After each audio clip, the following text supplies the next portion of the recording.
Lately, tied to things in the news, I've been asked, what about if there's a war associated with Ukraine? What about if China decides that it actually is going to invade Taiwan? How do regional conflicts progress, and how do they impact stocks and bonds and capital markets? And the answer to that is that there's a long history of regional conflicts. The parallel stock prices tell us a kind of a pattern that's irregularly pretty good, pretty consistent.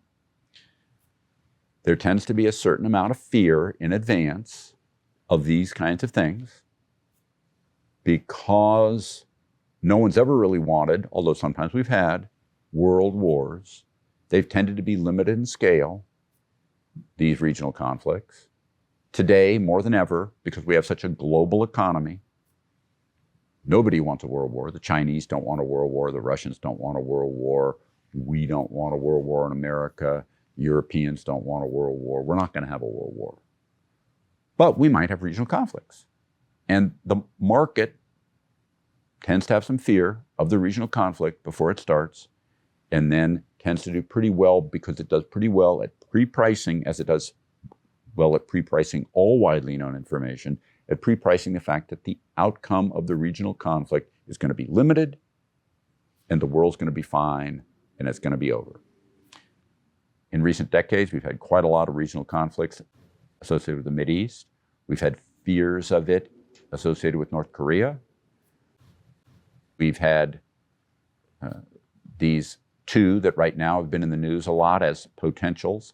There's an age-old saying that goes back hundreds of years.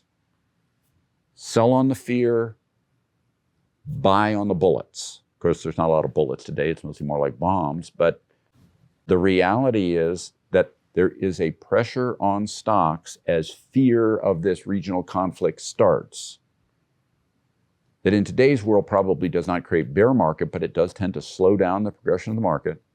That tends to get relieved when the actual conflict really starts. And whenever you actually see these regional conflicts begin to the extent they do, you should be bullish. I'm not suggesting that the fear of them should make you bearish. It should make you be on the lookout. But the fear of them is one that does put a downward pressure to some extent on the price of securities. And that gets reversed when the conflict actually becomes a real hot conflict. If the fear then passes and you don't have the hot conflict, the market tends to just disregard it. But a hot conflict tends to be almost as if it's relief. That age-old saying of sell on the fear, buy on the bullets, today might be careful on the fear, buy on the bombs. And that's the way you should think about regional conflicts. Thank you for listening to me. Subscribe to the Fisher Investment YouTube channel if you like what you've seen. Click the bell to be notified as soon as we publish new videos.